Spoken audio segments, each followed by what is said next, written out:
So I'm starting. First a brief introduction about me. So my name is Saurabh Kumar, and I have secured AIR 260 this year in UPSC 2024. This is my second attempt, second mains and first interview, and luckily I got the rank 2 this year. And according to my preference and rank, I will most probably be getting IRS IT this year, and so I will be attempting more UPSC also in this year also and next year also if needed. Okay, so the plan for this video will be, first I will be sharing my strategy in both Hindi and English both in mixed language, and then later I will take the comments. Okay, so start करते हैं. सबसे पहले मेरे background के बारे में. तो मैंने इंजीनियरिंग किया है बीटेक IIT खड़गपुर से माइनिंग इंजीनियरिंग में. साथ में मैंने CFA लेवल में सर्टिफिकेशन भी किया हुआ है कॉलेज से. मैं 2022 में ग्रेजुएशन कंप्लीट किया था और उसके बाद से मैं completely full time UPSC preparation कर रहा हूँ. और ये यूपीएससी ये मैं प्रीलिम्स की स्ट्रेटजी सारे इस वीडियो में ही बताने वाला हूँ. मैं वही प्लान है. सबसे पहले मैं अपना स्ट्रेटजी बताऊंगा, फिर आप लोग जो भी कमेंट्स है मैं एड्रेस कर दूंगा. तो सबसे पहले मैं प्रिपरेशन जर्नी बता देता हूँ अपना. तो 2022 में ग्रेजुएशन करने के बाद मैं फुल टाइम यूपीएससी प्रिपरेशन कर रहा हूँ. और सबसे पहले मैंने फाउंडेशन कोर्स किया था दिल्ली से ही, वाजीराम से, जिसमें मैंने 1 ईयर प्लान था, जिसमें मेरा शायद अप्रैल में शुरू हुआ था कोर्स, जिसमें अप्रैल से दिसंबर तक सारे में इंटीग्रेटेड प्रिपरेशन चल रहा था मेरा, प्रीलिम्स और मेंस. इनिशियली आपका इंटीग्रेटेड ही होता है, शुरू में आप डिफ्रेंशिएट करना मुश्किल होता है. आप कोई भी टॉपिक को पॉजिटिव नेगेटिव से देख नहीं सकते हो, या फिर आप फैक्ट ज़्यादा नहीं याद कर सकते हो. पहले आपको सब्जेक्ट की अंडरस्टैंडिंग डेवलप करनी पड़ेगी. इसके चलते पहले इंटीग्रेटेड होनी चाहिए. और दिसंबर के बाद मैंने कम्प्लीटली डेडिकेटेडली 4 मंथ्स के लिए प्रीलिम्स के लिए प्रिपेयर किया था, क्योंकि मुझे लगता है ये इस एग्ज़ाम का सबसे कोई अनसर्टेन और रैंडम स्टेज है तो प्रीलिम्स है. तो आपको 3-4 मंथ्स आपको देने पड़ेंगे. तो मैंने मोर देन 100 टेस्ट उस ड्यूरेशन में लगाई थी, और फर्स्ट अटेम्प्ट में लकीली फिर से क्लियर भी हो गया था मेरा. और उसके बाद मेंस में मैंने फिर से प्रीलिम्स की स्ट्रेटजी रिपीट की थी, मल्टीपल टेस्ट सीरीज रिवीजन, पर वो वर्क नहीं किया था, जिसमें मैंने इमीडिएट फर्स्ट में इसका चेंज किया था 3 मंथ्स के लिए. और 3 मंथ्स में चेंज करने के बाद मुझे वो इम्प्रूवमेंट इस साल दिखा था, जो कि मैं 1 बाय 1 एड्रेस कर दूंगा. ये ओवरऑल था मेरा इस साल. और मेरा सबसे पहले प्री के लिए स्ट्रैटेजी, सबसे पहले प्री का जो स्ट्रैटेजी होना चाहिए आपको, मल्टीपल टॉपर से भी आप लोगों ने सुना होगा कि मतलब आपको बेसिक स्ट्रांग होना चाहिए, स्टैटिक पे कमांड होना चाहिए, और आपका मल्टीपल विजन होना चाहिए. तो ये आप यही करना है, आपको बेसिक बुक्स पे फोकस करना है, जिसमें मैं कुछ वो बताऊंगा जो बाकी लोग शायद छूट जाता है. सबसे पहले तो ये है कि कुछ डिफिकल्ट टॉपिक्स होते हैं, जैसे ancient India, medieval India, art and culture. आपको ये टॉपिक पे ज़्यादा फोकस नहीं करना है इनिशियली. अगर आपके 2-3 अटेम्प्ट हो चुके हैं, अगर आप बहुत लॉन्ग टाइम से प्रिपेयर कर रहे हो तो ठीक है. अगर आप न्यू एस्पिरेंट हो और आप प्रीलिम्स फर्स्ट टाइम या सेकंड अटेम्प्ट कर रहे हो, तो आपको पेरिफेरल सब्जेक्ट पे ज़्यादा फोकस नहीं करना है, जहाँ से क्वेश्चन ऐसे ही बहुत ऑब्स्क्योर है. छोड़ना नहीं है आपको. ड्यूरिंग द फाउंडेशन आपको सारे सब्जेक्ट कवर करने हैं, क्योंकि आपका प्री निकल भी जाता है अगर, तो मेंस में आपको जो क्वेश्चन आएगा उसमें अगर आपकी अंडरस्टैंडिंग अच्छे से नहीं होगी तो आप ऐसे भी वहाँ पे लिख नहीं पाओगे. तो आपको छोड़ना नहीं है, लेकिन उस 4 महीने में आपको प्रायोरिटाइज करना पड़ेगा. सबसे पहले आपको जो 5 सब्जेक्ट्स हैं, polity, geography, economy, science and tech और एनवायरनमेंट, ये आपका स्टैटिक पार्ट बहुत स्ट्रांग होना चाहिए, ताकि आप एग्जाम में तो जाओ तो कॉन्फिडेंस रहे आपको कि जो भी लॉजिकल क्वेश्चन आते हैं एग्जाम में, आपको 30 to 40 क्वेश्चन से ज़्यादा ऐसे भी नहीं आ रहे होंगे. तो वहाँ पे जो लॉजिकल क्वेश्चंस आपको रहेंगे वो गलत नहीं होने चाहिए आपको. वहीं पे सब आपका डिसाइड हो जाता है कौन क्लियर कर रहा है, कौन क्लियर नहीं कर रहा है. बाकी में आपको लॉजिकल एलिमिनेशन टेक्निक लगाना है, उस पर भी बहुत वेरियस स्ट्रेटेजी होते हैं. और प्रीलिम्स में एक सबसे बड़ा लोड होता है करंट अफेयर का. करंट अफेयर में आपको फोकस करना है. ओके, ये जो भी डाउट्स आ रहे हैं साथ साथ है, मैं एंड में एड्रेस कर दूंगा. आप लिखते जाओ डाउट, मैं जो भी आएगा लास्ट में अपनी पूरी स्ट्रेटजी बताने का, जो भी स्पेसिफिक डाउट्स होगा मैं उसको एड्रेस कर दूंगा लास्ट में. और सबसे पहले तो ये प्री में जो करंट अफेयर पार्ट है, तो आप लोगों ने मल्टीपल टॉपर से भी सुना होगा कि आपको ज़्यादा फोकस नहीं करना है करंट अफेयर पे, जो तो आप थरो रहना है. तो मैंने भी गलती की थी अपने फर्स्ट अटेम्प्ट में कि मल्टीपल, आपको लगता है कि मतलब पहले ही आप 2-3 सोर्स से कवर करोगे तो ज़्यादा क्वेश्चन एक्सेस कर सकते हो. शुरू में देख के लगता है पेपर काफ़ी रैंडम है, तो रैंडम होता भी है, लेकिन उसका एक स्ट्रेटजी होता है. आपको करंट अफेयर रैंडमली नहीं भागना है. तो सोर्स जो भी है मैं पहले बता दे रहा हूँ आपको कि पॉलिटी के लिए आप Unacademy IAS English channel refer कर सकते हो. उसमें सरवन मिराज सर का एक वीडियो आता है लास्ट में. अगर आप कुछ फॉलो कर रहे हो तो चलेगा, जिसके पास कोई क्लियर स्ट्रैटेजी नहीं है उसकी, उनके लिए मैं बता रहा हूँ स्टार्टअप कर सकते हो. और साथ में आपको लक्ष्मीकांत को स्टैटिक मानना है. पॉलिटी में ज़्यादा करंट अफेयर बेस्ड क्वेश्चन जो आता है बहुत ऑब्सक्योर होता है, या फिर यूट्यूब से कवर हो जाता है, उतना ही करना है आपको. साइंस एंड टेक में आपकी अप्रोच ये होनी चाहिए कि जो लास्ट 1 ईयर की करंट अफेयर है वो आप बहुत अच्छे से थरो. 1 ईयर की जो करंट अफेयर, जैसे कि आप जो भी स्पेस मिशंस हैं, जो भी बायोटेक में इनोवेशंस होते रहते हैं, बायोटेक का ऐसा है कि आप हर साल इन्वेंशन होते रहता है, तो आप एक साल चेंज करोगे तो स्ट्रैटेजी बन जाता है। तो आपको करंट अफेयर्स में साइंस एंड टेक के जो भी न्यू नोबेल प्राइज़ मिले हुए हैं, न्यू इमर्जिंग टेक्नोलॉजी है, और साथ साथ में आपको पीवाईक्यू पे बहुत फोकस रखना है। साइंस एंड टेक के क्वेश्चंस में काफ़ी पैटर्न होता है। फॉर एग्जांपल, अगर आप कोई क्वेश्चन देखोगे, इसमें सब मशरूम्स आर पॉइजनस होता है, तो इसमें आप डिफ्यूट नहीं कर सकते इस स्टेटमेंट को कि वो कोई मशरूम होगा जो पॉइजनस नहीं है। तो ऐसा क्वेश्चन में आपको हमेशा सही मारना है। इस टाइप से आपको पैटर्न ढूंढने पड़ेंगे। और इसके लिए मैं 2 सोर्स का नाम लेना चाहूँगा यहाँ पे, दिव्यांग गुप्ता सर और विद्यांशु शेखर सर का यूट्यूब पे स्ट्रैटेजी भी है, आप उसको रेफर कर सकते हो ताकि आपका प्रीलिम्स पे कमांड बने। इसके अलावा आपको वही 3 स्टेप रखना है आपको, कि आप जो भी फाउंडेशन कोर्स किए हो उसमें जो भी फैक्ट्स डेटा है आप अलग से नोट्स बना लो, या फिर आपके पास नोट्स नहीं है तो मार्केट में बहुत नोट्स आते हैं प्रीलिम्स के, वो आप नोट्स ले आओ और उसको मल्टीपल रिवीजन करो। आप उसको शॉर्ट नोट्स बना लो, आप मल्टीपल उसको कंप्रेस करते जाओ हर आइटरेशन के बाद। और उसके साथ साथ आप टेस्ट सीरीज लगाते रहो, और साथ में थोड़ा बहुत एलिमिनेशन टेक्निक, या जो भी, मैं एलिमिनेशन उसको नहीं बोलता हूँ, लॉजिकल टेक्निक ही बोलता हूँ। भले ही एलिमिनेशन टेक्निक अभी 2-3 साल से एप्लीकेबल नहीं है, लेकिन एलिमिनेशन टेक्निक की जगह लॉजिकल टेक्निक हमेशा एप्लीकेबल होता है। इस साल भी जो एग्ज़ाम आया था, कल का पेपर है, उसमें आप अगर आप बहुत ही ज़्यादा लॉजिकल अंडरस्टैंडिंग सोचोगे तो बहुत ही सॉल्वेबल है। अदरवाइज जो भी फैक्ट्स आ रहे हैं बहुत ऑब्स्क्योर हैं। अगर आप कंप्लीटली स्टैटिक पे फोकस करोगे या बुक से फोकस करोगे तो वो पॉसिबल नहीं है। ये ओवरऑल आपकी प्रीलिम्स की स्ट्रैटेजी रहनी चाहिए, और इसके बाद आपको कॉन्फिडेंस होना चाहिए कि आपने जितना किया इनफ है, डाउट नहीं करना है। और दूसरी है सीसेट की स्ट्रैटेजी। तो जो सीसेट की स्ट्रैटेजी है, मेरे लिए तो था कि मैंने मेरा बैकग्राउंड थोड़ा आईटी से था, और मैथ्स ऑप्शनल भी, मेरा ऑप्शनल ही मैथमेटिक्स है, तो मुझे उतना दिक्कत नहीं हुआ था सीसेट में। लेकिन आजकल जो सीसेट आ रहा है उसमें 2 पार्ट्स होते हैं, रीडिंग कॉम्प्रिहेंशन और दूसरा मैथमेटिक्स। मैथमेटिक्स के अंदर आपका अगेन 2 पार्ट्स होता है, क्वांट और लॉजिकल रीजनिंग। तो इसमें आपको फोकस ये रखना है कि जो लोग आर्ट्स बैकग्राउंड से आते हैं उनका इंग्लिश काफ़ी स्ट्रांग होता है, जो लोग इंजीनियरिंग बैकग्राउंड से उनका मैथ्स काफ़ी स्ट्रांग होता है ऑलरेडी। तो आपको यहाँ पे ये फोकस नहीं करना है कि आपका क्या स्ट्रांग है, आप उससे क्लियर कर लोगे या नहीं। आपको ओवरऑल सारे सब्जेक्ट पे अच्छा कमांड चाहिए आपको, क्योंकि आपका जो सीसेट का पेपर है 2023 में आपका जो आरसी बहुत टफ आया था, और 2025 में क्वांट बहुत टफ आया था। तो आपको हमेशा ये अप्रोच रखना है कि आप यूआईक्यू पे ज़्यादा से ज़्यादा फोकस करो, आप उसको सॉल्व कर पा रहे हो कि नहीं, आपको दिखते रहना है। और आपको एक बैलेंस बना के चलना है, मैथ्स और रीडिंग कॉम्प्रिहेंशन दोनों को आप बैलेंस कर लोगे तभी आपका सीसेट क्लियर हो जाएगा। उतना बड़ा फैक्टर नहीं है सीसेट, अगर आप पढ़ लिए हो तो, नहीं पढ़ोगे तो आपका 110 को भी क्रॉस करेगा जीएस में, तो कोई फ़ायदा नहीं है। ये सीसेट का अगर आप सोर्स की बात करो तो एक चैनल है शून्य आईएएस, उसको मैं रिकमेंड करना चाहूँगा। यूट्यूब पे आप फ्रीली एक्सेस कर सकते हो। आप उसके डेली डीबीपी सीट्स रहते हैं यूट्यूब पे डिस्कस, आप उसको प्रैक्टिस कर सकते हो। और साथ में पीवाईक्यू इज मोस्ट इंपॉर्टेंट, आपको पीवाईक्यू के टोन को समझना पड़ेगा। बहुत सारे दोस्त हैं मेरे जो कैट क्वालिफाइड हैं, पर कैट के लेवल का प्रिपरेशन नहीं करना है, बहुत लोग कैट के प्रिपरेशन करने चले जाते हैं। आपको एग्जामिनेशन का टोन को समझना है, साथ में प्रैक्टिस करना है, that is more than enough. ऐसे भी सेट क्वालिफाइंग पेपर है, आपको ये दोनों करना है। थोड़ा बहुत लक पे भरोसा रखना पड़ता है, लक भी प्रीलिम्स में, क्योंकि बहुत ही रैंडम एग्जाम है, आपको थोड़ा बहुत इसका ट्रस्ट रखना पड़ेगा अपने आप पे, कॉन्फिडेंस रहेगा तो क्लियर हो जाएगा। नेक्स्ट कमिंग टू मेंस, सबसे पहला जो डाउट आता है वो आंसर राइटिंग कब से करना चाहिए, क्योंकि मेंस में सबको लगता है आंसर राइटिंग से सब कुछ होता है। तो मैंने ये गलती किया था अपने फर्स्ट अटेम्प्ट में, डे 1 से ही आंसर राइटिंग करता था मैं। तो आपको ये समझना चाहिए कि सबसे पहले आपको कुछ आता ही नहीं होगा तब आंसर लिख ही नहीं सकते हो। फॉर एग्जाम्पल, अगर मैं क्वेश्चन दूँ आपको कि आप explain the nuances of Indian constitution, तो आप जब भी कॉन्स्टिट्यूशन के डायमेंशन को सोचोगे तो इनिशियली आपको बस फैक्ट याद होता है कि आप कितना लेंदी है, कौन बनाए थे, या फिर क्या उसके पार्ट से फीचर आर्टिकल हैं। इससे आप क्रिटिकल अंडरस्टैंडिंग नहीं दे सकते हो, क्रिटिकल व्यू नहीं दे सकते हो।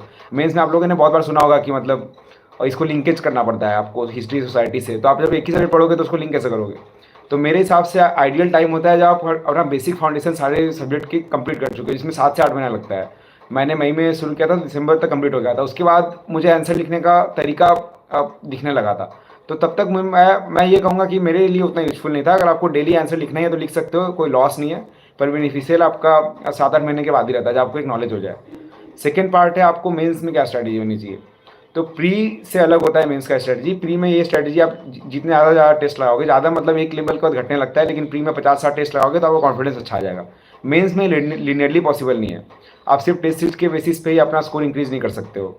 आपको मेंस में अलग स्ट्रैटेजी लगाना पड़ेगा, जो मैं यहाँ डिस्कस कर रहा हूँ। सबसे पहले एसे की बात करें हम लोग, तो एसे में जो है आपको 2 टाइप के बच्चे होते हैं। एक इंग्लिश लिटरेचर या आर्ट्स के बैकग्राउंड से होते हैं, उनका एसे ऑटोमेटिकली लिखने का स्टाइल बहुत अच्छा होता है। लेकिन यूपीएससी का डिमांड सिर्फ लिखने से या फेवरेट लैंग्वेज या फिर गुड इंग्लिश आप बहुत ही फ्लावरी लैंग्वेज से लिखोगे तो वो एड्रेस नहीं होता है। तो आपको कभी ये नहीं सोचना है कि आप बहुत अच्छे हो लिखने में या बहुत खराब हो लिखने में। आपको दोनों केस में ऐसे का एक बेसिक प्रिपरेशन करना ही पड़ेगा। ऐसे में आपको क्या करना है कि आप यूट्यूब पे भी जाके देख सकते हो जीएस स्कोर या फिर Smriti ma'am from Vision IAS के how to structure that. Otherwise मैं एक बेसिक फ्रेमवर्क बता रहा हूँ कि जो भी एक टॉपिक आता है, जो भी आजकल फिलोसॉफिकल टॉपिक भी आता है, जीएस का टॉपिक भी आता है, तो दोनों टॉपिक को आप ब्रेक डाउन करना सीख लो। आप जो भी टॉपिक है, जैसे अभी रिसेंट में क्वेश्चन आया था, boys are weighed on by demands and girls are weighed on by demands and boys by responsibilities. तो आपको इसको मल्टीपल एनालिसिस करना पड़ेगा। For example boys are weighed down by responsibilities, तो आपको निगेशन भी करना पड़ेगा कि सच में बेट डाउन है कि नहीं है, या गर्ल्स भी बेट डाउन हो सकते हैं रिस्पॉन्सिबिलिटी से, फिर उसका काउंटर भी कर सकते हो आप। तो आप 2-3 डायमेंशन इसके ब्रेनस्टॉर्म कर लो आप। और मैंने जैसे फर्स्ट ईयर में एक भी ऐसे नहीं लिखा था एग्जाम से पहले, प्रीलिम से पहले, लेकिन मैंने ब्रेनस्टॉर्म किया, 2-3 ऐसे लिखा, तो मुझे लगता था मैं बहुत खराब ऐसे लिखता हूँ, लेकिन मैं जब लिखा था तो 126 आया था, जो कि उसके बाद कॉन्फिडेंस भी कम हो गया था मेरा ऐसे के चलते ड्यूरिंग प्रीलिम्स और मेंस के बीच में। लेकिन अब अच्छा स्कोर आता था तो पता चलता है इतना भी डिमांड नहीं है यूपीएससी में जितना बाकी लोग प्रमोट करते हैं। तो आपको बेसिक स्टडी सेम रखना है, ब्रेक डाउन करना है, फिर आपका पेशल अप्रोच लगाना है कि आप कोई भी टॉपिक को पॉलिटिकल एंगल सोच रहे हो, इकोनॉमिक एंगल सोच रहे हो, लेकिन ओवरऑल आपका ब्रॉड आइडिया नहीं होना चाहिए सोचने का। ये आपका अप्रोच होना चाहिए ऐसे में। जीएस होने बात करें तो ओके, ऐसे का एक एग्जांपल देकर समझा रहा हूँ मैं। फॉर एग्जांपल एक क्वेश्चन है कि यही सेम एग्जांपल रहता हूँ मैं। जैसे ये यही टॉपिक था, girls are weighed down by demands and boys are weighed down by responsibilities. तो आपको सबसे पहले ये कंटेंट रेडी होना चाहिए। तो ये कंटेंट मेरे पास आप मल्टीपल सोर्सेज रेफर कर सकते हो, ऑनली आईएएस से कर सकते हो, शून्य आईएएस से कर सकते हो। इसका कंटेंट ऑलरेडी रेडी रहता है। उसके बाद आपको एग्जांपल देके आपको करना है। For example boys are weighed down by responsibilities, तो आपको इसको पॉलिटिकल एंगल सोचना है, सोशल एंगल सोचना है। सोशल एंगल से कैसे सोच सकते हो आप कि जैसे आप भी कोई, आपने फील किया होगा एल्डर ब्रदर होते हैं कोई, तो उसको एल्डर ब्रदर से आपको एक लोड होता है कि आप कंप्लीटली फ्रीडम, अगर आप सिंगल चाइल्ड हो तो आप कंप्लीटली फ्रीडम से अपना करियर पाथ चूज़ नहीं कर सकते, आपको अर्निंग भी करना है अगर आपकी फैमिली कैपेबल नहीं है। दूसरी रिस्पॉन्सिबिलिटी क्या है, अगर आप कोई भी एग्जामिनेशन में जाओगे, तो ये नॉर्म है, मेरा ओपिनियन नहीं है, ये नॉर्म है, इसलिए मैं डिस्कस कर रहा हूँ यहाँ पे कि मतलब आप जब भी गर्ल्स लोग फेल होती हैं तो उनको अपॉर्चुनिटी नहीं दिया जाता है, पर आपको अपॉर्चुनिटी दिया जाएगा, पर आपको जज भी किया जाएगा। ऐसे आपको सोचना है मल्टीपल डायमेंशन में। हो सकता है ये सही नहीं हो, आप ऐसे में जाके रिफ्यूट भी कर सकते हो, ये पॉइंट लिख के आप अब वापस क्लेम कर सकते हो कि ये सही नहीं था, ये ऐसे एंगल सा था। इस तरह मल्टीपल डायमेंशन सोचना है आपको। दूसरा डायमेंशन इसी में था, girls are weighed on by demands. आपको सोचना है कि गर्ल्स को 2 ही अटेम्प्ट क्यों दिया जाता है यूपीएससी में। इसके आप अलग एंगल से भी सोच सकते हो, स्टेप में गर्ल्स लोग कम आती हैं। तो इस तरह मल्टीपल एंगल से आप सोच के इसको काउंटर करो। आप 2-3 टॉपिक सोचो, उसके बाद एग्जाम्पल लेके, एग्जाम्पल आपको वही शून्य आईएएस ऑनली आईएएस से मिल जाएगा। ये ब्रॉड स्ट्रेटेजी ऐसे की रहेगी। और सेकेंड हम लोग जीएस 1 पे आते हैं। तो जीएस 1 पे आपको जो भी 3 सब्जेक्ट होती है majorly, history, art and culture और वर्ल्ड हिस्ट्रीज को मैं एक ही सेक्शन में रखता हूँ, दूसरा ज्योग्राफी, तीसरा सोसाइटी। आपको तीनों के लिए अलग स्ट्रेटेजी फॉलो करनी पड़ेगी। बहुत लोग एंशिएंट इंडिया, मिडिवल इंडिया छोड़ देते हैं प्रीलिम्स में, तो आपको ये बहुत दिक्कत होगा मेंस में। तो मैं ये सजेस्ट करता हूँ कि आपको जो भी ये टॉपिक्स होते हैं इसको आप सुपरफिशियली, आप फाउंडेशन में इनिशियली कवर कर लो। उसके बाद आप मेंस में आपको उतना ज़रूरत नहीं पड़ेगा, एक अंडरस्टैंडिंग से भी हो जाता है। आप जब करंट टेस्ट सीरीज देख के वैल्यू एडिशन भी कर सकते हो। और जो करंट अफेयर्स होता है, ये प्री के लिए मैं पहले ही बता चुका हूँ कि प्री के लिए आपको अन अकेडमी से या फिर कोई एक मैगजीन से आपको बार बार रिवाइज करना है, उससे आपका प्री क्लियर हो जाएगा। प्री में जो लोग बार बार अभी पूछ रहे हैं करंट अफेयर के लिए, तो आपको करंट अफेयर पर बहुत ज़्यादा फोकस नहीं करना है। आप पूरे साल पढ़ते हो तो उसमें करंट अफेयर इंडिकेट हो जाता है। आप रोज़ अगर न्यूज़पेपर पढ़ रहे हो, एक न्यूज़पेपर रोज़ पढ़ना चाहिए आपको, हिंदू या इंडियन एक्सप्रेस, कोई एक ही पढ़ो, दोनों पढ़ने का जरूरत नहीं इनिशियली। आप 1 साल तक पढ़ो उसको, और 1 साल तक पढ़ने के बाद आपका जो मैगजीन आता है PT 365 या ऑनलाइन इसका भी आता है, हर कोचिंग का एक कंपाइलेशन आता है, कोई भी एक कंपाइलेशन उठा लो आप और उसको अच्छे से पढ़ लो। ये आपका प्री में फाउंडेशन नहीं बनेगा, आपका मेंस में फाउंडेशन बनेगा बाद में। और प्री के लिए आप ये इंश्योर करना कि कोई एक ही सोर्स से पढ़ना। आप लास्ट में बहुत ही ज़्यादा वो आता है, लोड आता है कि मतलब 2-3 सब्जेक्ट से पढ़ लेता हूँ, क्वेश्चन बहुत रैंडम है। रैंडम का सोल्यूशन करंट अफेयर नहीं है, आप उतना डेटा अफेयर याद नहीं कर सकते हो। उसके बजाय अगर आप PYQ पे ज़्यादा फोकस कर रहे हो तो ज़्यादा बेनिफिशियल रहेगा, और वही पार्ट आपका मेंस में रहेगा। जो भी आप, जैसे एथिक्स होता है, तो एथिक्स में कोई एग्जाम्पल होता है, तो आपका करंट अफेयर में आप कहीं रीड किया हो कि कोई आईएएस अच्छा काम किया, उसको आप नोट कर लो, वो एथिक्स में ही काम आ जाएगा। अदरवाइज मेंस में आपको अलग से कोई करंट अफेयर करने का जरूरत नहीं है। कुछ टॉपिक होते हैं करंट अफेयर के, उस पर आप लोग नोट्स बना लो, या फिर मैगजीन्स पे आते हैं उसको कवर कर लो। ये आपका ओवरऑल रहेगा प्रीलिम्स और मेंस का स्ट्रेटेजी। जो मेंस बाउंसर के बारे में पूछ रहे हैं, जो मेंस में ये ऑलरेडी जीएस के साथ शेयर कर दूंगा। तो जीएस 1 में जो भी क्वेश्चंस आता है आपको बेसिकली ये प्रिपरेशन करना है कि बाकी लोग जो कर रहे हैं वो नहीं छूटना चाहिए। आपको बाउंसर के लिए टेंशन नहीं लेना है। For example art and culture में कुछ क्वेश्चन आ गया था एक बार, पाला, हाउ दे पाला प्रोमोटेड बुद्धिज्म।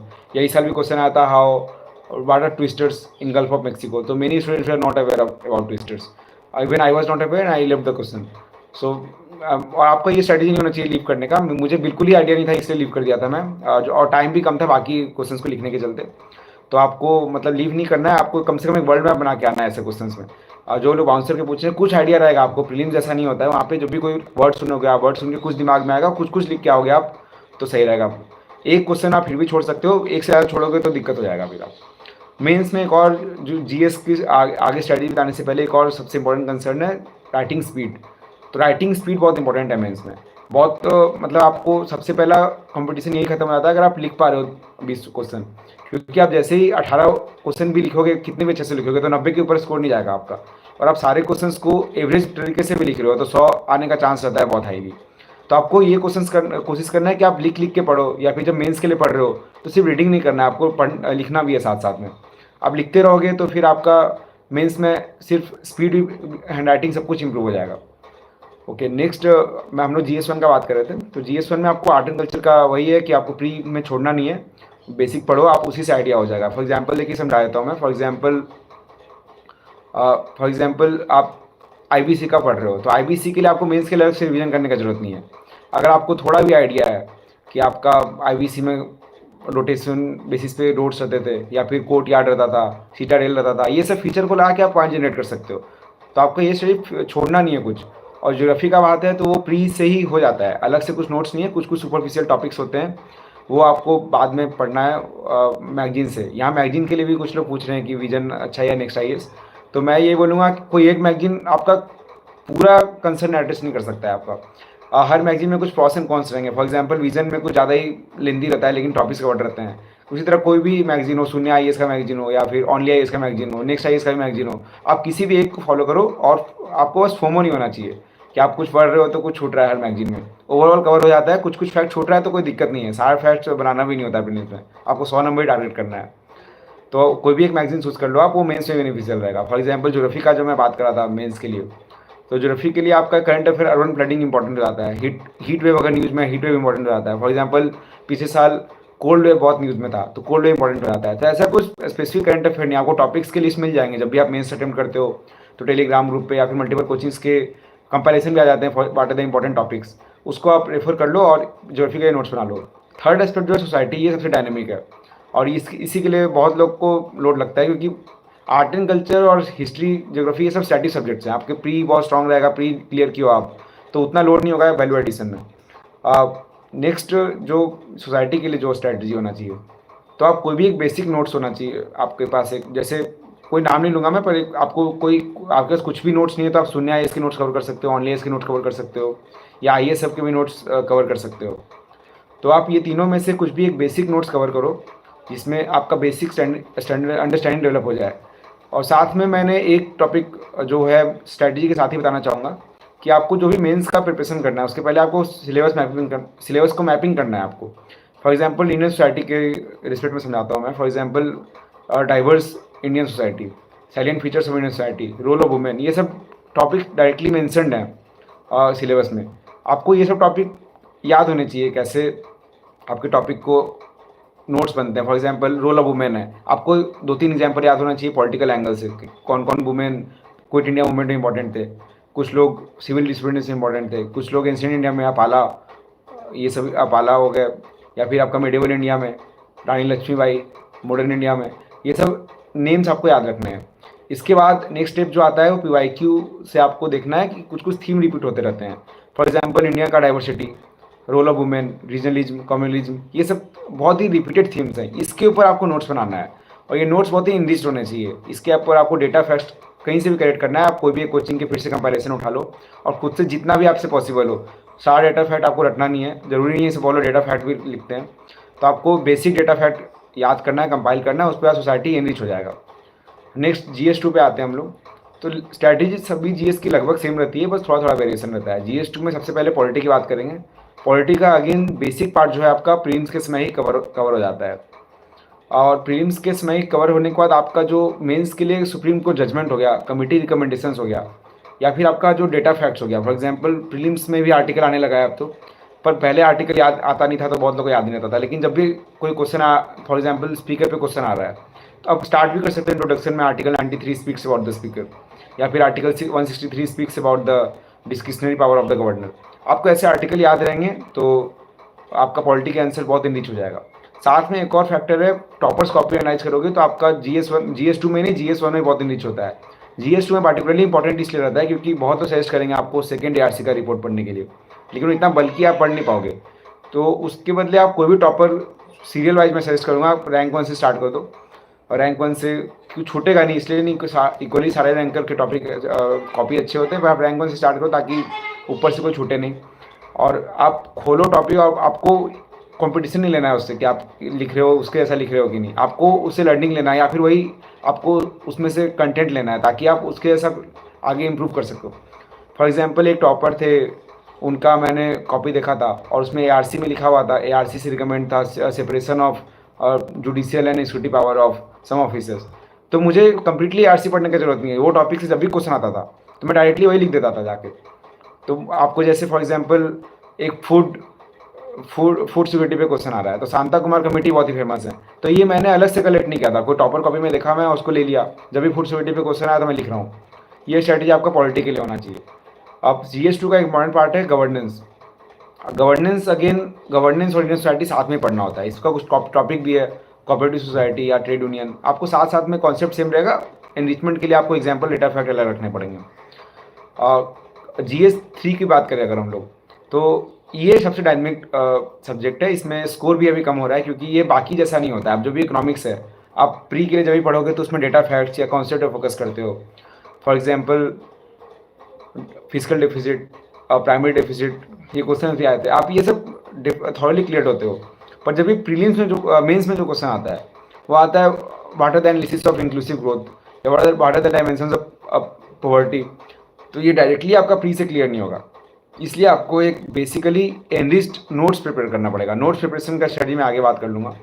उसके साथ साथ आप अगेन मैंने पहले ही बात किया था, ओनली IAS, शून्य IAS, ये दोनों के किसी के भी डेटा फैक्ट के कंपाइलेशन आप ले आओ, साथ में आप एक दो डेटा एग्जाम्पल कलेक्ट कर लो न्यूज़पेपर से, उसके बाद एनरिचमेंट हो जाएगा। और बेसिक सोर्स आपको रखना है इकोनॉमी के लिए, तो आप शून्य IAS के अगेन नोट्स रेफर कर सकते हो, ओनली IAS के भी एक बार आपको बेसिक नोट पढ़ना है ताकि आइडिया हो जाए।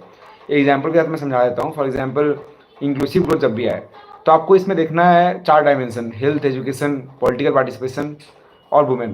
तो इसमें जब मैं भी ये डायरेक्शन में सोचता था। फॉर एग्जांपल इंक्लूसिव ग्रोथ आ रहा है, आप किसी भी क्वेश्चन को इस मैप कर सकते हो। फॉर एग्जांपल इंडिया का ग्रोथ इंक्लूसिव है या नहीं, ये क्वेश्चन अगर आ गया तो आप स्टार्ट करो हेल्थ इंडिया का अच्छा है कि नहीं। हेल्थ अच्छा नहीं है तो उसके लिए इनिशिएटिव क्या लिया जा रहा है, इनिशिएटिव लिया जा रहा है वो सफिशियंट है या नहीं, सफिशियंट है तो और क्या मतलब क्या किया जा सकता है। नेक्स्ट, कुछ वर्ल्ड में बहुत ज़्यादा बेस्ट प्रैक्टिस हो सकता है कि हेल्थ के लिए इजराइल बहुत फेमस है, आप वहाँ का कुछ नेम उठा के ले आओ। इस तरह आपका GS3 का आंसर बहुत एनरिच हो जाएगा। ये मैंने किया था और मेरा मार्क्स इंप्रूव भी हुआ है। नेक्स्ट कमिंग टू GS4, तो GS4 के लिए जो स्ट्रैटेजी होना चाहिए वो बेसिक ही है, आपको कोई भी स्टैंडर्ड सोर्स से आपको पूरा एथिक्स को, थ्योरी को कवर करना, और इसमें आपका फोकस होना चाहिए लिखने पे। ये बाकी GS से अलग इसलिए होता है क्योंकि स्कोरिंग बहुत हाई है, और सेकेंड इसका आप अगर गलत स्ट्रैटेजी फॉलो करोगे तो बैकफायर भी करेगा। सिर्फ स्कोरिंग ही नहीं है, बहुत सारे दोस्त हैं मेरे जिनका एथिक्स बहुत अच्छे कंटेंट है, पर लिखने अच्छे से नहीं लिखने के चलते 80-85 भी आता है एथिक्स में।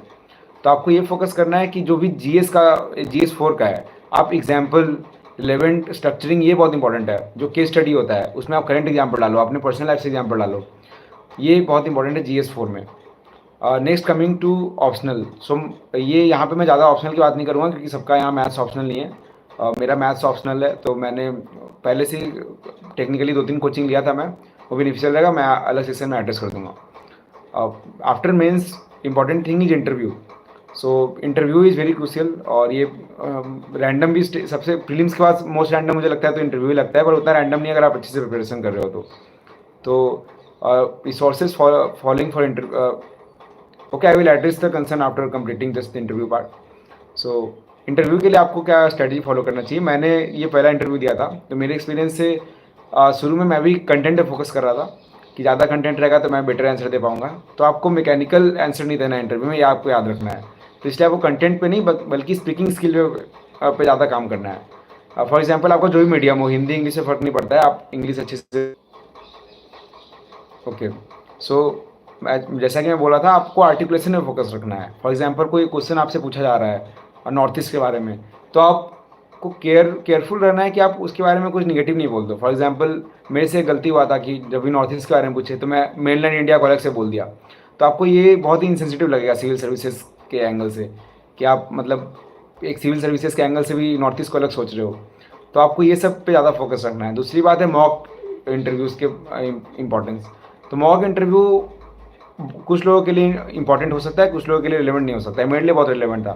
रिलेवेंट किसके लिए हो सकता है? जो फर्स्ट टाइम इंटरव्यू दे रहे हैं या फिर आपको पता ही नहीं है कैसे आंसर देना है। फॉर एग्जांपल कोई भी टॉपिक है, उसको आपको मेंस में, आप जब भी मेंस मोड में रहते हो तो आपको आधा से ज़्यादा पॉजिटिव और नेगेटिव, पर इंटरव्यू में आपको जब भी पूछते हैं तो एक स्टैंड लेने के लिए बोला जाएगा। फॉर एग्जांपल इस साल यूनिफॉर्म सिविल कोड न्यूज़ में था, तो मेरे से पूछते थे यूनिफॉर्म सिविल कोड अच्छा है कि नहीं, तो मैं पहले इनिशियली आंसर देता, 2-3 पॉजिटिव पॉइंट बता दिया, 2-3 नेगेटिव पॉइंट बता दिया और लास्ट में ओवरऑल कंक्लूजन दे दिया। इससे आपके मार्क्स बहुत ही घट जाएंगे। आपको एक पर्टिकुलर अप्रोच रखना है, यूसीसी सही है या ख़राब है, आपको कोई एक स्टैंड लेना है, उसको जस्टिफाई करना है। इसलिए मॉक इंटरव्यू मेरे लिए तो बहुत इंपॉर्टेंट था। दूसरी टूल्स जो मैं बताना चाहूँगा, फॉर एग्जांपल चैट जीपीटी हो गया, परप्लेक्सिटी हो गया, ये आपको बहुत हेल्प करते हैं आजकल घर पे प्रैक्टिस करने के लिए। फॉर एग्जांपल पीयर ग्रुप सबके पास नहीं हो पाता है, जो बहुत लोग घर से प्रिपरेशन करते हैं, मैं भी घर से ही कर रहा था। आपको दिल्ली आना कंपलसरी नहीं है यूपीएससी इंटरव्यू के लिए एटलीस्ट। तो मैंने जब घर से किया तो पीयर ग्रुप का शॉर्टेज होता है शुरू में, तो आपको प्रैक्टिस के लिए लोग चाहिए होंगे। तो इसका एड्रेस एआई टूल से आप लोग कर सकते हो। एआई टूल से आप बात करो, उससे ग्रेजुअली इंप्रूव हो जाता है। ये ओवरऑल स्ट्रैटेजी आपका इंटरव्यू के लिए होना चाहिए। ग्रेजुअली आपका थोड़ा बहुत उस डे पे भी डिपेंड करता है, पर ग्रेजुअली आपका अगर कंटेंट सही है, आर्टिकुलेशन सही है और आप वेल प्रिपेयर्ड हो विथ प्रॉपर कॉन्फिडेंस, तो आप अच्छे से एड्रेस कर सकते हो उस दिन। ये बेसिकली इंटरव्यू का था। और नेक्स्ट अब मैं जो भी क्वेरी है उसको मैं कवर कर लेता हूँ यहाँ पे। ओके ओके, लवासना के बारे में भी मैं खुद लवासना नहीं गया, इसलिए मुझे ज़्यादा आइडिया नहीं है। Okay, how to not fear from interview. Interview के लिए फियर नहीं करना है, बहुत ही कोर्डियल एटमोसफेयर होता है अंदर। जब भी आप जाओगे तो आपको कोई डांटेगा नहीं। आप गलत आंसर भी दे रहे हो, सही आंसर भी दे रहे हो, उसमें आपको जज किया जा रहा है। जज किया जा रहा है मतलब चेक किया जा रहा है इंटरव्यू के मार्क्स के एंगल से। तो आपको ये नहीं सोचना है कि वो डांटेंगे आपको। तो आपको अंदर कॉन्फिडेंस से आना है। आपको ये नहीं सोचना कि आपकी इंग्लिश अच्छी है कि नहीं, आपकी हिंदी अच्छी है कि नहीं। आपको कंप्लीटली डिफरेंट एंगल से जज किया जाता है उस दिन। और अगर स्पीकिंग के चलते आपको नर्वसनेस है तो आप मैंने पहले ही बताया था, एआई टूल से बात कर सकते हो आप लोग, या फिर घर में पीयर ग्रुप से 2-3 लोग से डिस्कस करो, काफ़ी सॉर्टेड हो जाता है फिर उसके बाद। ओके, नेक्स्ट जो डाउट है, ओके, डेली रूटीन बनाकर या वीकली बनाया या डेली कितना पढ़ना होता है, तो ये वेरी करता है यार सबके हिसाब से। जैसे मेरे हिसाब से मैं 6-7 घंटे रोज़ पढ़ता था एवरेज 3 साल में। ऐसे नहीं बोलूँगा 6-7 घंटा काफ़ी है, कभी कभी अच्छा होता है तो 8 घंटा, एग्जाम के समय 9 घंटा। पर ओवरऑल आप ये याद रखना, आपको रेगुलरली आप 12-13 घंटा नहीं पढ़ सकते हो। तो 3 साल के लिए 2 साल तो मिनिमम लगता है यूपीएससी करने में। 1 साल प्रिपेयर करोगे, 1 साल एग्जामिनेशन दोगे तो आप 12 घंटा 13 घंटा टारगेट कहीं मत करो। डेली रूटीन वीकली रूटीन कोई ज़रूरत नहीं है इसका। आप अपने एंगल से स्ट्रैटेजी बनाओ, टारगेट बनाओ। फॉर एग्जांपल मुझे मॉडर्न हिस्ट्री करना है इस वीक में, तो आप कवर कर लो उसको। अब आप आज 6 घंटा पढ़ लो, कल 10 घंटा पढ़ लो। ऐसा जो कुछ जरूरी नहीं आज 9 घंटा पढ़ना, कभी 9 घंटा पढ़ना। 8 घंटा हुआ तो 1 घंटा रिगेट में चला गया। सबसे ज़्यादा जो अफेक्ट करता है गिल्ट है, जो मेंटल हेल्थ को अफेक्ट करता है। तो मेरे हिसाब से आपको आप नंबर्स आवर्स या रूटीन में फोकस नहीं करना, पर एक ओवरऑल एडहेरेंस होना चाहिए आपका, कि आपका मॉडर्न हिस्ट्री का टारगेट है तो खत्म हुआ कि नहीं। फॉर एग्जाम्पल आपका मॉडर्न हिस्ट्री का टारगेट था, आप बस डिले करते जाओगे उसको, तो बाद में दिख हो सकता है। तो ज़्यादा इस पर लोड नहीं लेना है, कितना घंटा पढ़ पा रहे हो या कितना घंटा नहीं पढ़ पा रहे हो उस पर। Okay, how to manage gap years of 2 years after 12th। ये आपका ज़्यादा लोड नहीं है। अगर आप यूपीएससी एटलीस्ट दे रहे हो तो गैप ईयर कोई नहीं पूछता है वहाँ पे। जो भी पूछे आप रियल रीज़न बता दो। जो भी दिक्कत हुआ था आपका, हो सकता है आप जेई के लिए ड्रॉप लियो, आप नीट के लिए ड्रॉप लियो, वहाँ बता दो। आपको कोई जज नहीं कर रहा है आपको यहाँ पे उसके लिए। तो गैप के लिए कोई टेंशन लेने का जरूरत नहीं है। ये स्टडी में कंसिस्टेंसी आपको ये इंटरनल मोटिवेशन और डिसिप्लिन से बनेगा। मोटिवेशन कोई एक्सटर्नल नहीं होना चाहिए। यूट्यूब पे जाके सर्च कर रहे हो 2-3 कुछ आके आपको बता दिए, वो 2-3 मोमेंटस होता है। आपको डिसिप्लिन रहना है। मैं तो ये बोलूँगा, आप रेगुलर एक टारगेट सोच लो मन में और उसको ट्राई करो अचीव करने का। आप रेगुलरली अपना टारगेट अचीव करते रहोगे तो आपका ग्रेजुअली इंप्रूव होते रहेगा सब कुछ। कंसिस्टेंसी ये सब अपना खुद से आते रहता है ये। ओके, नोट्स कैसे बनाना है। नोट्स का 2 स्ट्रेटजी होता है। एक तो सबसे पहले दो टाइप के लोग होते हैं, एक जिनका नोट्स मेकिंग स्किल ही बहुत अच्छा होता है। तो जिनका स्किल अच्छा होता है उनको स्टैटिक के नोट्स अच्छे से बनाने चाहिए। फॉर एग्जांपल लक्ष्मीकांत आप पढ़ रहे हो, तो यहाँ पे दो स्ट्रैटेजी, या तो आप मार्क्स कर लो, पहली बार में आप पेंसिल से पढ़ लो, दूसरी बार से आप पेन से पढ़ लो, तीसरी बार हाईलाइट कर दो। इससे आपको बार बार पढ़ोगे तो अपने आप आइडिया लग जाता है क्या याद रखना चाहिए, क्या याद नहीं रखना चाहिए। और जो करंट अफेयर का मैं सजेस्ट करूँगा, न्यूज़पेपर से नोट्स नहीं बनाना है, जो भी बहुत बल्कि हो जाता है, बाद में याद नहीं होता है। और न्यूज़पेपर की बहुत ज़्यादा करंट अफेयर होता है, उतना आपको याद रखना ही नहीं होता है। अगर आप याद कर भी लो पाओ तो आपको करंट अफेयर के लिए नोट्स मार्केट में मिलते हैं, मोर देन इनफ है। आपको एक ही सोर्स कवर करना है, ऐसे भी तो 100 पेज के नोट्स से हो जाता है, तो आपको बहुत ज़्यादा लोड नहीं लेना है नोट्स के लिए। और दूसरा, जिनसे बिल्कुल ही नोट्स नहीं बनता है उनको डरने का बात नहीं है, मेरे से भी नोट्स नहीं बनता था। तो जिनसे नोट्स नहीं बनता है, मार्केट्स का नोट हो, उससे आप शॉर्ट में तो लिख ही सकते हो, नोट्स नहीं होता है तो उससे बहुत ही बेनिफिशियल हो जाता है बाद में। ये जो डाउट है, how to revise multiple books, तो ये तो मैं बोलूँगा revision is the most important key to crack UPSC. आपको यूपीएससी प्रीलिम्स निकालना है तो आपको 10 बार तो पॉलिटी पढ़ा हुआ होना चाहिए, 5 बार 6 बार मॉडर्न हिस्ट्री पढ़ा होना चाहिए, क्योंकि आजकल जो क्वेश्चन आ रहा है बहुत ही डीप से आ रहा है, एनालिटिकल आ रहा है। जब भी आप पढ़ोगे, सुपरफिशियल फैक्ट्स भी याद है आपको, तो आपका जो भी आंसर पे आप रीच कर सकते हो उसका लॉजिकल रीजनिंग नहीं कर पाओगे। इस बार जो भी क्वेश्चन आया था, एक स्टेटमेंट से दो स्टेटमेंट को जस्टिफाई करना था, तो ऐसे क्वेश्चन के लिए आपको मल्टीपल रिवीजन करना चाहिए। और ये जो स्ट्रैटेजी होना चाहिए, मेरे हिसाब से आप शुभम कुमार सर का स्ट्रैटेजी फॉलो कर सकते हो, क्योंकि आप जो भी पढ़ो आप उसको, जैसे फॉर एग्जांपल आप पॉलिटी पढ़ रहे हो, पॉलिटी पढ़ने के बाद आपको बहुत ज़्यादा गैप नहीं लेना है। फॉर एग्जांपल पॉलिटी के बाद आप मॉडर्न हिस्ट्री पढ़ लिए, तो मॉडर्न हिस्ट्री के बाद आप कुछ टाइम निकालो वापस पॉलिटी रिवाइज करने के लिए। आपको 50 डेज 20 डेज जितना भी आपका फ्रीक्वेंसी है, फॉर एग्जांपल आप शुरुआत पढ़ रहे हो तो आपको विदिन 10 डेज उसको फिर से रिवाइज कर लेना चाहिए। आपका फ्रीक्वेंसी बढ़ते जाएगा तो गैप बढ़ा सकते हो। फॉर एग्जांपल आप 10 बार पढ़ चुके हो पॉलिटी और सेकंड अटेम्प्ट है आपका, तो आप 1-2 महीने बाद भी पढ़ोगे तो कोई दिक्कत नहीं होगा। तो मेरा स्ट्रैटेजी ये रहता था, फ्रीक्वेंटली रिवाइज करना। अगर आपको कुछ याद नहीं है और नहीं याद है तो रिवाइज लेट, याद है आपको आ जा रहा है तो लेट से भी रिवाइज कर सकते हो। एक यहाँ पे इंपॉर्टेंट रिवाइज है कि आप डिले मत करना। फॉर एग्जांपल मैंने भी किया है 1-2 बार कि जैसे एंशिएंट मेडिएवल हिस्ट्री पसंद नहीं है आपको, तो आप डिले किए जा रहे हो, आप पहले मॉडर्न हिस्ट्री पढ़ रहे हो और फिर से मॉडर्न हिस्ट्री पढ़ रहे हो और फिर से अच्छा लग रहा है हिस्ट्री, फिर से पॉलिटी पढ़ रहे हो। तो ऐसे नहीं करना है आपको। 10 रिवीजन का सफिशियंट है हर चीज़, तो आपको जो अच्छा लग रहा है वो नहीं पढ़ना है, जो इंपॉर्टेंट है वही पढ़ना है। 2-3 बार एंशिएंट ही पढ़ोगे तो भी ईजी लगेगा। तो ये स्ट्रैटेजी होनी चाहिए रिवीजन की। ओके, वैल्यू एडिशन कौन से सोर्स से करनी चाहिए? यहाँ पे दो स्ट्रैटेजी होता है। एक वैल्यू एडिशन आप कर सकते हो डायरेक्टली आप अपने मदद से। फॉर एग्जांपल आप न्यूज़पेपर पढ़ रहे हो तो जो भी डेटा फैक्ट या एग्जांपल आते रहता है, फॉर एग्जांपल एक रिपोर्ट आया था लिविंग प्लानट इंडेक्स से इतने % डाइवर्सिटी खत्म हो गया, तो आप इसको नोट कर लो अलग कॉपी में। ग्रेजुअली आपका 1 ईयर 2 ईयर्स के बाद अच्छा नोट्स बन जाएगा, आप उसको वैल्यू एडिशन की तरह यूज कर सकते हो। और सुप्रीम कोर्ट जजमेंट है, आप कोई न्यूज़पेपर में कलेक्ट कर लो, या फिर स्टैटिक में भी आता है उसको अलग से नोट्स कर लो। तो इस तरह आप वैल्यू एडिशन कर सकते हो। दूसरा ऑप्शन है जो ज़्यादा मुझे फिजिबल लगता है, आप खुद से करोगे तो कुछ मिस होने का भी चांस है। उसके जगह पे आप कोई भी कंपाइलेशन ले लो। मोस्टली ऑनली एस का मुझे बहुत पसंद था। ऑनली एस का कंपाइलेशन आता है ईयरली, आप उसको कंपाइलेशन लेके जो भी सुप्रीम कोर्ट जजमेंट हो गया, कमिटी रिकमेंडेशंस हो गए, एथिक्स एग्जाम्पल हो गए, डेफिनेशंस हो गए, ये आप बहुत अच्छे से पब्लिश कर देते हैं वो लोग। तो ये आप लो और उसको बार बार रिवाइज करो। बार बार रिवाइज करोगे तो आपका इंटीग्रेट करना आसान हो जाएगा। साथ साथ में एक और इंपॉर्टेंट बात है, वैल्यू एडिशन के लिए सिर्फ पढ़ना काफ़ी नहीं होता, आपको लिखना भी है। तो जब भी आप एक बार रीडिंग मारो तो उसके बाद वापस एक टेस्ट दे दो। और एक और स्ट्रैटेजी यहाँ पे कि आपको टेस्ट में मान लो वैल्यू एडिशन याद नहीं आ रहा है तो ज़्यादा लोड नहीं लेना। आप टेस्ट को खोल के, वैल्यू एडिशन को खोल के भी लिखो, पर लिखने के समय आपको माइंडफुलनेस रखना है, थोड़ा केयरफुल रहना है कि आप जब भी वो नेक्स्ट क्वेश्चन आए, फॉर एग्जाम्पल जब वुमेन पे क्वेश्चन आता है तो मैं 3S अप्रोच यूज करता हूँ, सुविधा सुरक्षा समान। तो जब भी मैं पहले याद नहीं होता, मैं एक बार देख के लिख लिया, पर अब जब भी वुमेन पे क्वेश्चन आएगा तो मैं ये कंक्लूजन में लिखूंगा या इंट्रोडक्शन में लिखूंगा। इस तरह आपका वैल्यूडेशन भी हो जाएगा। तो शून्य का भी आप फॉलो कर सकते हो, शून्य का भी आता है। ओके, नेक्स्ट क्वेश्चन है प्रीलिम्स के मॉक को एनालाइज करने का टेक्निक। सो प्रीलिम्स के मॉक्स को आपको एनालाइज करने का टेक्निक वही बेसिक ही रहता है कि आपको सबसे पहले तो मॉक्स के स्कोर को बहुत ही लाइटली लेना है। लाइटली मतलब सीरियसली लेना है वो अलग बात है, लेना अलग बात होता है। फॉर एग्जांपल 50 नंबर भी आ रहा है तो आपको डिमोटिवेट नहीं होना, आपको फिर से न्यू टेस्ट लगाना है। और दूसरी बात है एनालाइज कैसे करना है, तो मैं तो बोलूँगा कि जब भी आप कोई बुक लगाते हो एमसीक्यू की, तो उसको हर क्वेश्चन और आंसर फॉर्मेट में देखते हो, उसी तरह मॉक्स को भी देखो आप 1 साल पढ़ने के बाद आपको इतना आइडिया हो जाता है कि कौन सा क्वेश्चन रैंडम है, कौन सा स्टैटिक है। इनिशियली आपको रैंडम भी लग रहा है तो उसको छोड़ दो। आप हर क्वेश्चन को सीरियल वाइज देखो, आप क्वेश्चन देखो, अगर रैंडम लग रहा है तो ठीक है, रैंडम नहीं लग रहा है तो आपको सोल्यूशन को ही पढ़ो, कंप्लीटली पढ़ो। इनिशियली आप शुरू में कर रहे हो तो कंप्लीटली आपको करना चाहिए। सीरियल वाइज करो और जो जो इंपॉर्टेंट फैक्ट आपको लग रहे हैं उसको ही नोट्स करो। पूरे टेस्ट सीरीज को बहुत लोग क्या करते हैं, जैसे कुछ भी रैंडम टॉपिक पूछ दिए, उस पर नोट्स बना लिए। उसको नहीं करना है आपको। जो भी स्टैटिक टॉपिक है उसमें कुछ आपको पता नहीं था तो उसको नोट कर लिया आप। ये आप मल्टीपल मॉक के साथ आपका रिड्यूस भी होते रहेगा, तो कुछ कुछ क्वेश्चन रिपीट भी होते रहते हैं, तो ये इसी से आपका धीरे धीरे कम होता जाएगा। ये साइंस एंड टेक के लिए तो करंट अफेयर ही सफिशिएंट है, क्योंकि जो स्टैटिक पोर्शन भी होता है वो कम्प्लीटली आपका प्रीलिम्स में नहीं आएगा। स्टैटिक आपको हेल्प कर सकता है एलिमिनेट करने में, तो मेरे हिसाब से आपका साइंस बैकग्राउंड है तो आपको करंट अफेयर पर फोकस रखना है, वही आएगा। और अगर बहुत और कुछ कुछ टेक्निक भी सीखने बोलूँगा मैं, जिसमें जैसे कोई कुछ क्वेश्चन होता है एप्लीकेशन बेस्ड इमर्जिंग के, तो कुछ भी कर सकता है, तो डी ऑप्शन होगा उसका, ऑल ऑफ दी अबव मतलब।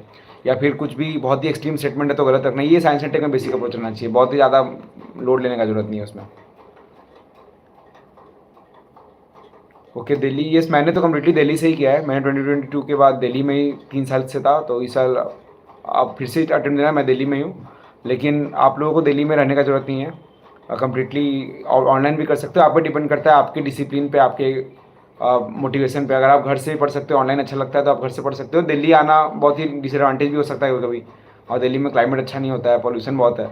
तो आप अपने हिसाब से डिसाइड कर लो। कोचिंग बेनिफिशियल भी होता है, दोनों प्रोस एंड कौन से आपको खुद से एनालाइज करना पड़ेगा। मैंने कम्प्लीटली दिल्ली से ही किया था।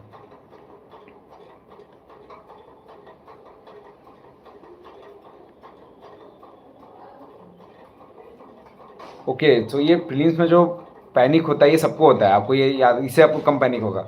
कि आपको ये समझना है कि सबको पैनिक होता है। आपको ये नहीं सोचना है कि सबको मतलब मुझे पैनिक हो रहा है, बाकी लोग को बहुत कुछ आता है। ये मैंने फर्स्ट अटेम्प्ट में हुआ था, 2023 का पेपर बहुत ही रैंडम था। मैं जब अंदर गया तो मुझे लगा कि कुछ आता ही नहीं है मुझे। फिर मैं जब वापस आया तो पता चला किसी को कुछ नहीं आता था। तो आपको ऐसा कुछ टेंशन, और ये जो क्वेश्चन था negative, how many negative marks can I afford, तो इसके लिए आपको टेंशन नहीं लेना है। ये पहले से कोई फिक्स नंबर नहीं होता है। फॉर एग्जाम्पल इस साल जो पेपर था बहुत टफ था, तो इसमें आप नेगेटिव नंबर अफोर्ड कर सकते हो, क्योंकि आपको अटेम्प्ट बढ़ाना पड़ेगा। कभी कभी पेपर ईजी है तो उसमें नेगेटिव नंबर कम अफोर्ड कर सकते हो। ये आपको ग्रेजुअली आपके लॉन्ग टर्म स्ट्रैटेजी और मॉक्स के पेपर या रियल पेपर पे डिपेंड करता है आपको कितना नेगेटिव, आपको वहीं पे अटेम्प्ट करना है जितना आता हो। ये प्री कंसीव नोशन रहता है तो बहुत ही नेगेटिव बैकफायर भी कर सकता है। आपको फोकस होना चाहिए कितने क्वेश्चन मैं सॉल्व कर पा रहा हूँ।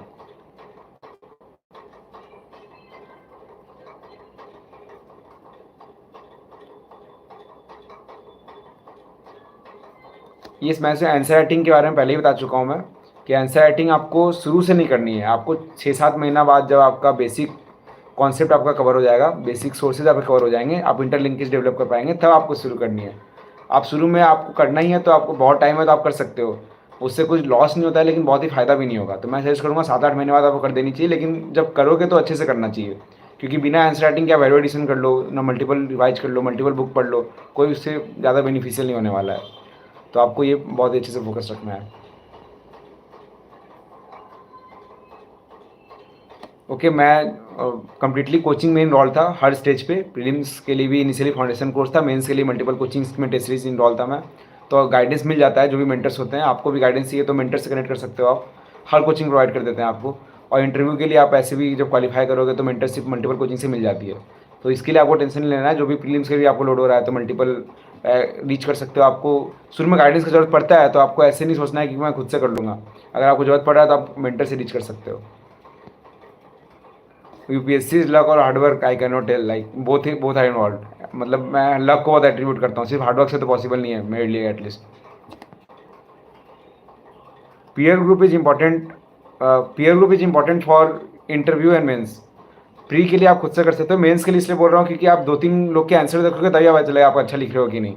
आप सिर्फ कोचिंग के एवरेशन पर डिपेंड कर रहे हो या फिर आप खुद से जज कर रहे हो तो अच्छा नहीं है। इंटरव्यू के लिए तो बहुत इंपॉर्टेंट है, आप 2-3 लोग से बात करोगे तो स्पीकिंग स्किल भी अच्छा हो जाता है।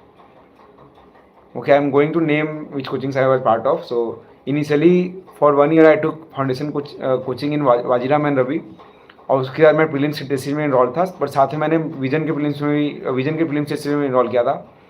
प्रीलिम्स के बाद मैंने मेंस में शून्य आईएएस और ऑनली आईएएस के टेस्ट में इनरोल किया था।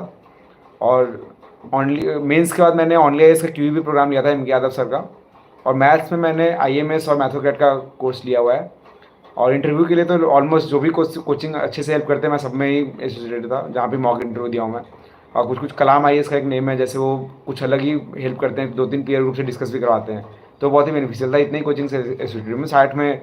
पर जो जो टेस्ट है मल्टीपल कोचिंग्स के मैंने प्री में दिया अनऑफिशियली, या वैल्यू एडिशन जो भी पीडीएफ आता है टेलीग्राम पर करके यूजफुल रहता है। तो ऐसे तो बहुत सारे कोचिंग से एसोसिएटेड हो जाते हैं लोग।